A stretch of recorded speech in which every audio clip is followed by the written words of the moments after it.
Hey everybody, welcome back to the Driveway Engineer. Today my cat Hazelnut is going to help me apparently on the 4Runner. So for Michigan, the 4Runner was in really good condition underneath, but it does have some rust issues and stuff. Nothing. I mean, there's literally not another first gen 4Runner for sale in Michigan at all to even compare this to. So it's kind of hard to say how good or bad it is, but I'm calling it pretty good. I've already done the frame with Rust-Oleum. It's not POR 15. I know it's gonna bum you guys out, but it is what it is. I'm not ever gonna use POR 15 again. All I did to the frame was power wash it, degrease it, power wash it again. I ran my air hammer down it and just beat the crap out of it basically so all the scale would fall off. And then I brushed this on really thick. I'm gonna go ahead and spray another coat. Now that I have a good thick coat brushed on, I cut that hole in the frame so I could reach in there and spray undercoating in oil. Sorry, I got distracted there, that stupid loud man. Anyway, I cut a hole on each side of the frame down there. I drilled that hole on each side of the frame to spray it in. There was a bunch of scale. I'll insert a picture. There was a bunch of just scale and crap, like the inside coating of the frame was just all laying in the bottom, which is probably why they rot from the inside out. But now that I have this brushed on, I'm going to go ahead and spray a coat with the HLVP real quick to clean it up. But first I'm going to work on these flares or whatever on the quarters. The little rock chip guard covers a lot of this, so I might not really do much of anything here because I don't have to. The wheel arches are good in the sense that the flange is inside of them. Somebody went around this with something and brushed something on it, so I don't know what that is. But anyway, I'm gonna wire wheel all this clean and I'm just gonna fiberglass it, which is gonna bum people out. I know I should make a perfect patch, but I'm not gonna do that. It's not worth it. It's just a daily driver. I just want to seal this stuff up though. If you look, you know, you can see daylight down there, so that's no bueno. I got to deal with that. It's the same story on this side. I drilled a hole, I cut a hole, I'll weld that back up. The hole in the rear on this side is a little less. When I get the top off, when I get the back window down, before I paint the whole thing, I'll go ahead and seam seal the inside and spray some of the Rhino Raptor lining on it. Up here in the front, it's pretty far gone on this side. I don't know. I'm probably just gonna fiberglass that too. I'm just gonna get my wire wheel and run it all down to bare metal and start making a patch. I said the fiberglass will last forever, and since I'm just gonna take this thing out and bash it into every tree in the forest anyway, not literally, but you know, I am gonna daily it, so, and it is gonna go in the woods. Hazel very much wants to be a star today. Yeah, so I'm gonna set the camera up, put you on a time lapse so you can watch. I'll bring you back once I'm actually started making the patches probably. Alright, so with the wire wheel I knocked off all the big stuff. There's some loose crap I need to blow out of there.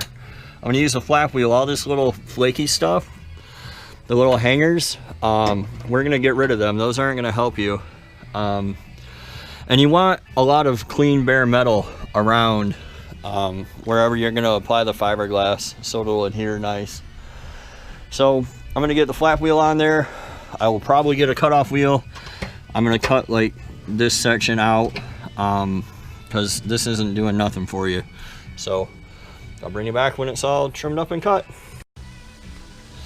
Alright, everything is ground down, ground flush, cleaned up. I took some mineral spirits and wiped everything down. We're ready to apply the fiberglass. For fiberglass, all I have, so like the title says, this little welding blanket from Harbor Freight. I cut a big section out of it. I'm gonna cut it into strips. We're gonna throw some resin in it, throw it in this little bowl, and get to work.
All right, if you've been following me on social media, you've probably seen the pictures I posted like this on the other side, and probably freaked out a little bit and thought I ruined it. But the actual purpose is to grind this down, and once you do, you wind up with a solid base. See, I got a little spongy spot here I'm gonna have to redo. This big area was a big patch to make, so I'll have to go over that again. I've hit it from the inside a little bit as well, and I'll just keep working on it and grinding it and working on it and grinding it. I had to take the top off.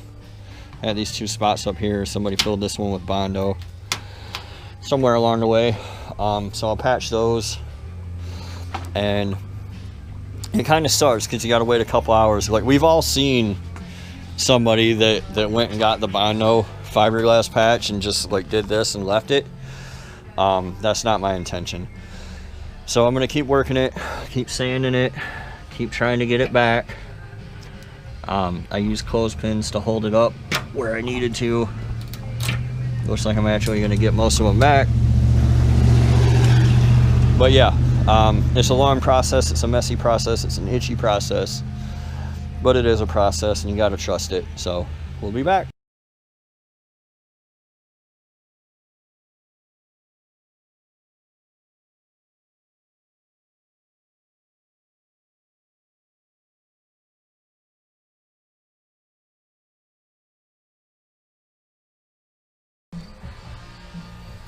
All right, folks. After a little grinding, this is one first pass on this side, on the passenger side. It's still got that hole to fill. Had to bridge this gap here. This is after two passes on this side. I like to work on this side because it's not in the sun. But you see how you smooth it down as you go. You just keep going, grind it back down. Like this right here. It's a little weak. So I'm gonna put more resin, put another patch on it. Just keep doing that. Keep grinding it back off until you get to somewhere where you're happy and everything's sealed up. And that's what's really important, is that everything gets sealed up. Like, once it's sealed, water can't get in, it's not rusting anymore, and you're done. All right, folks, final product. I wound up using the entire quart of resin. I wound up using just a couple square feet of the welding blanket. I know that a lot of the pundits online, it's weird how everybody becomes an expert on whatever subject I do a video on. It's amazing.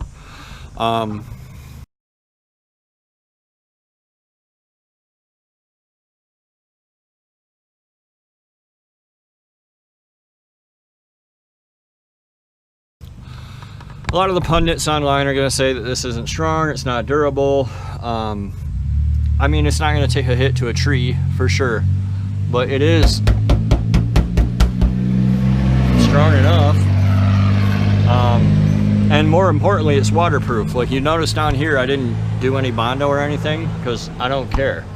There's a trim piece that covers that up, and I have both, and they're in good shape, so I'm just going to seam seal that and put it back on.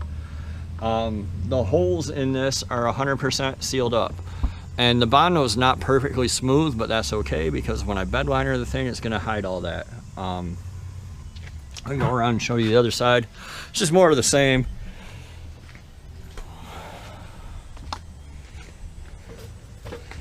Oh, my little chair is much closer on this side, but yeah, same deal. Didn't bother up here where the trim piece goes.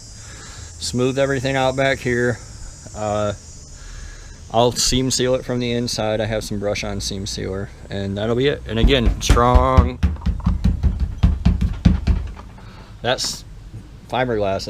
That's a whole hole. So yeah, next time you guys see this thing, it'll be in paint, and we'll be finishing up the makeover. I've already started sanding the back of it down and whatever, masking while I was waiting for the Bondo to kick. I started working on that. Oh, and I have the top off, which, let me tell you what, this top is as heavy as a wet sack full of dead hookers, but I got it off. So got my back window out, found a bunch of rust in here, cleaned it up. We'll continue, but that's the cheapy fiberglass fender patch. It works for me, it'll work for you. Especially if you're not doing like a Hemi-Cuda concours restoration. You just want to drive it, want it to look presentable. This totally works. So thanks for watching, guys. We'll see you next time on The Driveway Engineer.